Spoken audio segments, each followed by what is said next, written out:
The floor buffer had been running since 4:47 a.m.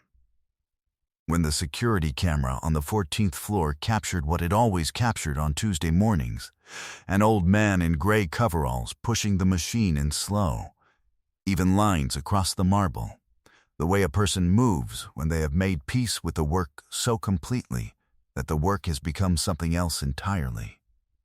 Nobody watched the footage. Nobody had reason to. Kwadwo Mensah was 67 years old, 5 feet 8, and had weighed 161 pounds for the better part of 2 decades because he ate the same things in the same quantities at the same hours and had no particular relationship with excess in any direction. His hands were large for his frame, wide-palmed, thick at the knuckle, with the kind of permanent darkness in the creases that no amount of washing fully removes from a man who has spent his life working with his hands. He smelled faintly of the pine cleaning concentrate he mixed himself each morning, in a ratio that was not on any product label, but that he had arrived at through 40 years of experimentation. And beneath that, on cold mornings, something like the coconut oil he used on the dry skin at his temples. He wore his coveralls pressed. This was the thing people noticed first, on the rare occasions they noticed him at all, that his gray coveralls had a crease running down the center of each leg that required an iron and intention, not a laundry service. He pressed them himself on Sunday evenings at the small table in his apartment on the 3rd floor of a building on Judah Street, in the workers' estate 12 minutes from the Owusu Mensah Tower, where he had worked since the building opened in 1984, which was to say for 40 years, which was to say for longer than most of the people currently employed in that building had been alive. He carried one thing in the breast pocket of his coveralls every day, a small photograph, creased at all 4 corners and soft from handling, of a woman standing in front of a door painted yellow. The woman was perhaps 35 in the photograph. She was laughing at something outside the frame. Behind her the door was open, just enough to let light come through, and the light caught her face at an angle that made her look like she was made of something the sun approved of. Her name had been Amma. She had been his wife for 11 years before the illness, and she had been gone for 22 years now, and he still pressed his coveralls on Sunday evenings the way she had taught him to press them, because the habit was the last conversation they had that he could keep returning to. His goal, in the simplest possible terms, was this: to finish. To finish the 40 years he had agreed to give to this building, and to finish them with the same quality he had given to the first day, which he could still recall with the particular clarity that first days carry, standing in the service elevator at 6 a.m.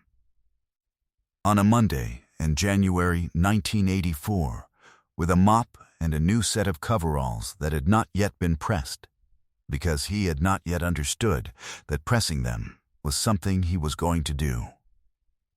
He had one skill that nobody in the building knew about.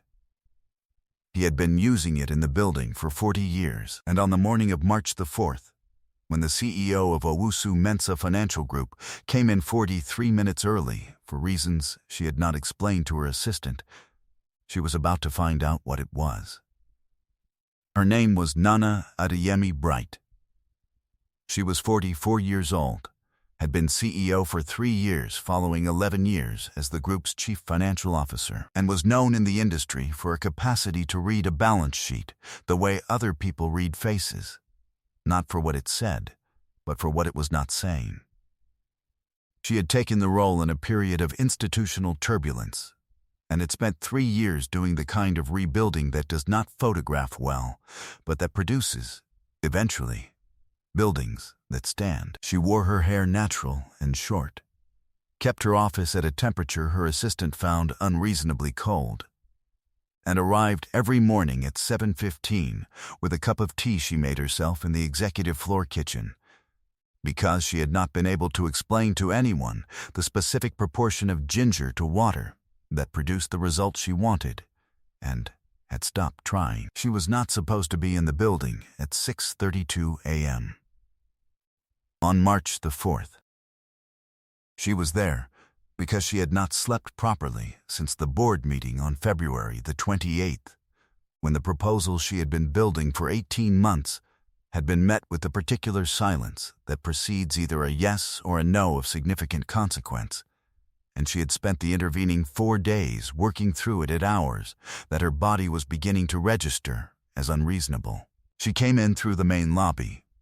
The security guard at the desk straightened when he saw her and said her name. She nodded and went to the elevator. On the 14th floor, she turned right toward her office and stopped. The door was open. Not her office door. That was locked, as it should be at 6:32 a.m. The door to the small archive room that ran along the north wall of the executive corridor, the room that housed 40 years of bound annual reports and board minutes and financial filings in gray boxes stacked on metal shelving that nobody entered voluntarily. That door was open, and from inside it came a sound she did not immediately identify, a low, rhythmic movement. Paper on paper, the particular acoustic quality of someone moving through physical documents with the purposeful speed of someone who knew exactly where they were going. Nana stood in the corridor for a moment. Then she walked to the door.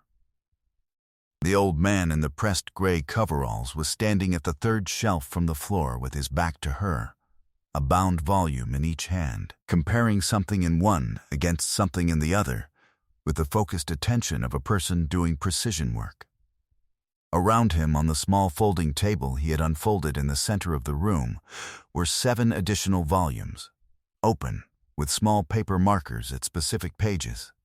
Markers he had made himself from torn strips of brown paper, each one with a notation in pencil so small she would have needed to move closer to read it. He had not heard her. The floor buffer was still running somewhere down the corridor. She watched him for 11 seconds before she spoke. "Good morning." He turned without dropping either volume. His expression did not change into the expression of a man caught doing something he should not be doing. It changed into the expression of a man interrupted while doing something he had been doing for a very long time. "Good morning, madam," he said. His voice was the kind of voice that has learned over decades to speak at a volume suited to corridors at early hours, not a whisper, but a register that contained its own consideration for the silence around it. She looked at the table, at the 7 open volumes, at the small pencil notations on the brown paper markers. "What are you doing in here?" He looked at the volumes in his hands, then at her, then set both of them carefully on the table in the position he had taken them from, precisely, without disturbance of the markers. "I found a discrepancy," he said. Nana looked at the volumes on the table. The spines were marked with years: 1991, 1994, 1997, 2003-8, 2012, 2019. "A discrepancy," she said. "In the property ledger," he said, "for the Tema Annex." She had been CFO for 11 years. She had reviewed every financial instrument the company had produced in that period. She knew the Tema Annex, a secondary facility the company had owned since 1989 that had been listed in the balance sheet as a depreciating asset for 3 decades. Assessed periodically and consistently valued at a figure she had accepted, because the assessors had accepted it, and the assessors were credentialed, and she had other fires that required her attention. She walked to the table. She looked at where his finger was resting on the open page of the 1991 volume, then at the 1994 volume, then at the 2003 volume and the 2008 volume and the 2012 volume and the 2019 volume, each open to the same category of ledger page, each with the same small pencil marker pointing to a column of figures that had, across 31 years, been entered by 6 different hands and never once examined in sequence. She was quiet for 40 seconds. "How long have you known this?" she said. "I found the first one in 1997, Quadwumensa said. The 1994 ledger. It was in this room, and the box was open on the shelf because someone had left it open, and I was cleaning the shelf. I read it because the number looked wrong to me. He paused. I have been keeping track since then. If this story is landing somewhere deep in you, subscribe now, because what he shows her next has been sitting in this room for 27 years, waiting for exactly this morning. She looked at the brown paper markers, the pencil notations. She picked up the closest one and looked at the notation. It was not a note. It was a calculation. Precise. Multi-step, carried out in pencil in a margin so small that whoever had designed these ledger pages had not anticipated anyone would use it. At the bottom of the calculation was a figure followed by a question mark. "Did you study accounting?" she said. "No, madam," he said. "I completed secondary school. Form 4. He said this without apology and without elaboration. I am good with numbers. I was always good with numbers. My teacher in Kumasi said I should go further with it. The money was not available to go further with it." She set the marker down. She picked up the 1997 volume.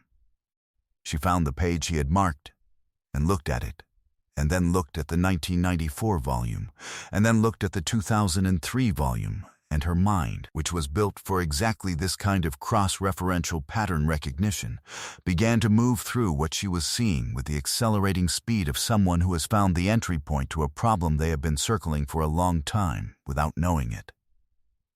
The Tema Annex had been undervalued in the property ledger for 31 years. Not dramatically, not in the way that triggers an audit or alarms a board.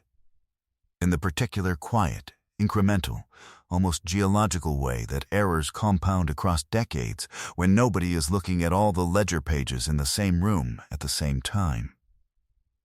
The cumulative effect of the undervaluation, when she ran the calculation herself on the notepad she had brought from her office, was a figure that required her to write it twice, because the first time she wrote it, she wanted to confirm her own arithmetic.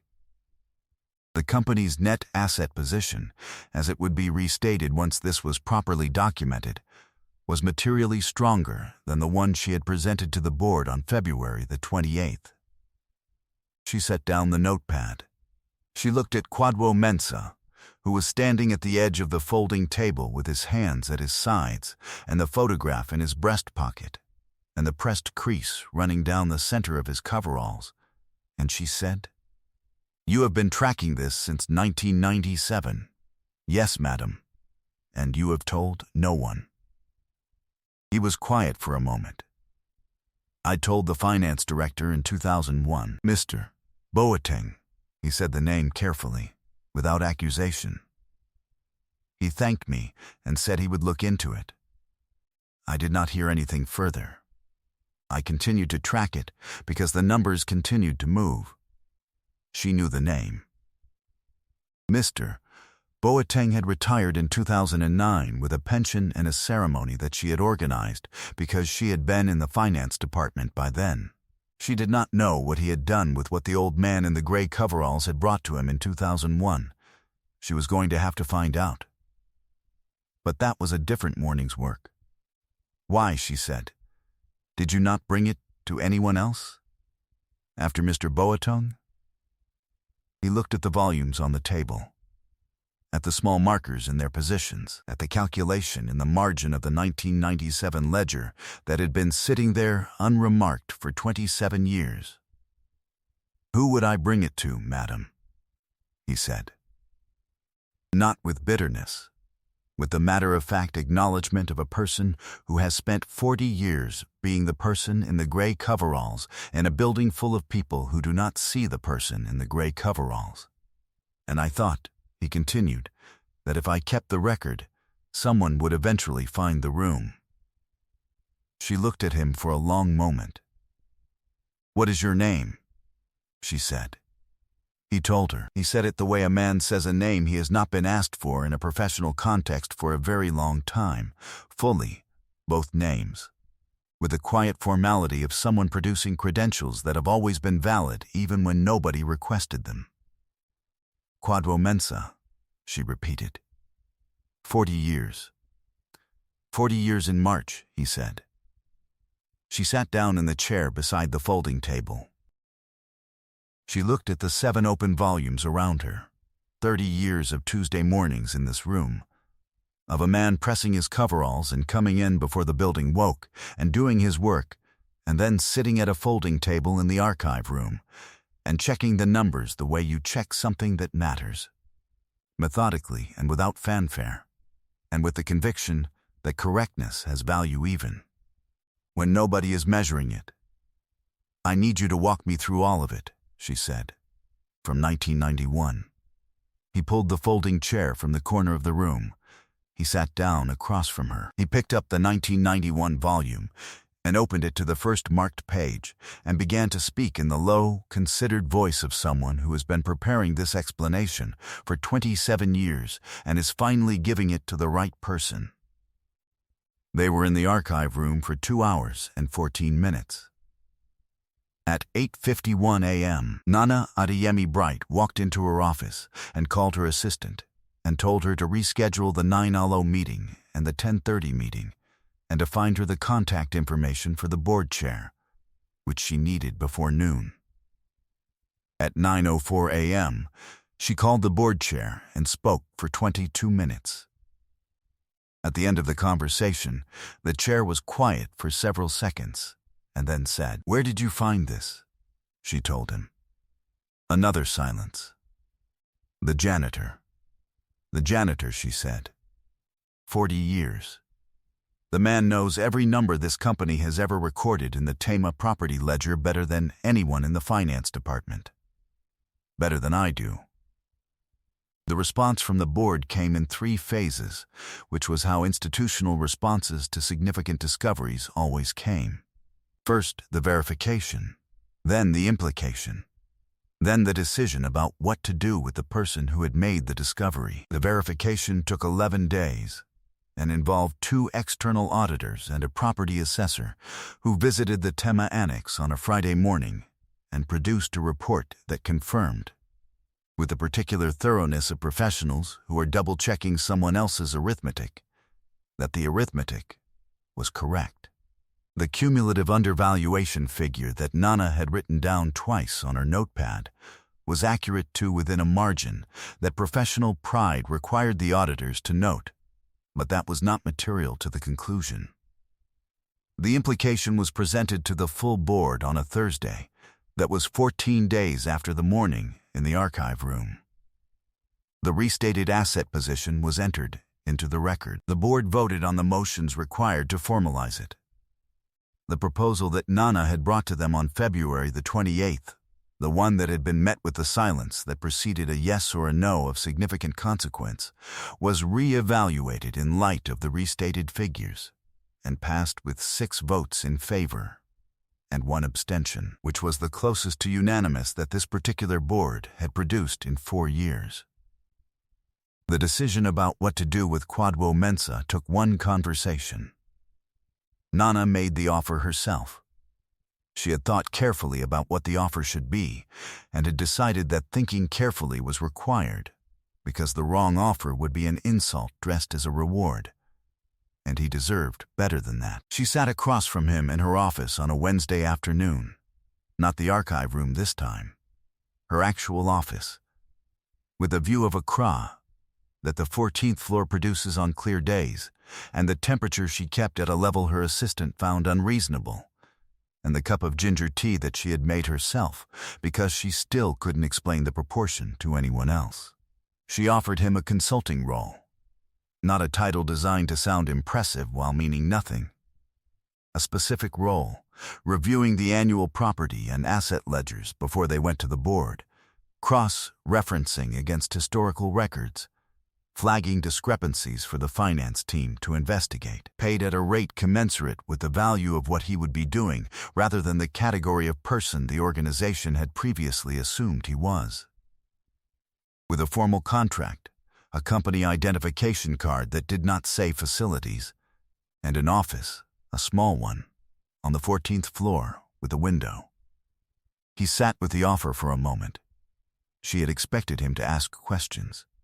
He asked one. "May I keep the coveralls?" She looked at him. "The coveralls. I will not be using them for cleaning," he said, with the mild tone of someone providing a clarification that should be obvious. "But I have worn them in this building for 40 years. I would like to keep wearing them." She said yes. He started the following Monday. The finance team, which had been briefed only that a new consulting resource was being added to the asset review process and that they should extend full cooperation, met him with the careful professional politeness of people encountering something they had not entirely processed yet. By the end of the first week, 2 of the junior analysts had begun stopping by the small office on the 14th floor with questions that had the texture of questions you bring to someone you have discovered knows more than their title suggests. He answered them the way he had answered everything for 40 years, thoroughly, precisely, without performance. On the last Friday of March, the 40-year mark arrived without ceremony. Nana had not planned anything, and she had decided not to plan anything because she had the impression that ceremony was not what he wanted, and that what he wanted, had always wanted, was simply to do the work correctly and have it matter. She stopped at his office at 4:47 p.m., the same time the security camera had captured him running the floor buffer, and knocked on the open door. He was at his desk with a ledger and his brown paper markers, making small pencil notations in the margin with the focused attention she recognized from the archive room. 40 years today, she said. He looked up. He looked at the window, the actual window, with the actual view of Accra in the afternoon light, which was different from the view from a service corridor, and different from the view from an archive room, and different from the view from the floor of a building you have been caring for since before most of its current occupants were born. "Yes," he said. She set something on the corner of his desk. It was a small frame, and inside it was a photograph, printed from the security footage of the 14th floor on a Tuesday morning at 4:47 a.m. An old man in pressed gray coveralls pushing a floor buffer in slow, even lines across the marble. The image was grainy in the way security footage is grainy, but the crease in the coveralls was visible, and the way he moved, the particular quality of a person who has made peace with their work so completely that the work has become something else, was visible too, even at that resolution, even from that angle. He looked at it for a long time. Then he opened the breast pocket of his coveralls and took out the photograph of Amma in front of the yellow door, and he set it beside the frame on his desk, and he looked at both of them together. He did not say anything. Nana did not ask him to. There are people in every institution, in every building, in every organization you have ever been part of, who have been doing something extraordinary in the margins of what they were asked to do. Keeping the record, tracking the number, holding the knowledge that nobody thought to ask for because the person holding it was wearing the wrong kind of clothes, or carrying the wrong kind of job title, or standing on the wrong side of the window. They have been there the whole time. The building could not have stood without them. It did not know their names. You cannot take 40 years of quiet work and reduce it to what it looked like from the outside. You cannot take a man who taught himself the arithmetic that no one taught him and track the numbers for 27 years in pencil in a margin the size of a thumbnail and say that what he was doing was cleaning floors. He was cleaning floors. He was also doing something else entirely in the archive room, at the folding table, with the brown paper markers and the patience of someone who understood that the truth of a thing does not expire simply because nobody has looked at it yet. The ones who work in silence are not working in silence because they have nothing to say. They are working in silence because the room has not yet learned to listen. And when it does, when someone comes through the door 43 minutes early on a Tuesday morning and finds the light still on and the work still in progress, what they find is not a surprise. It was there the whole time. The only thing that changed was who was finally paying attention. Quadro pressed his coveralls the following Sunday evening. He set the iron at the same temperature he had always set it. He drew it along the crease the same way Amma had shown him. He hung them on the back of the door, ready for Monday morning. He slept well for the first time in several weeks. Leave your answer in the comments. If you had discovered something important, something that could change everything for the organization you worked for, and the only person you told walked away and did nothing, would you keep the record anyway? For 27 years, alone, in pencil, in a margin nobody was looking at? Tell me honestly what you would do. Subscribe for more stories about hidden strength, quiet power, and the people the world overlooks until they change everything. I'll see you in the next one.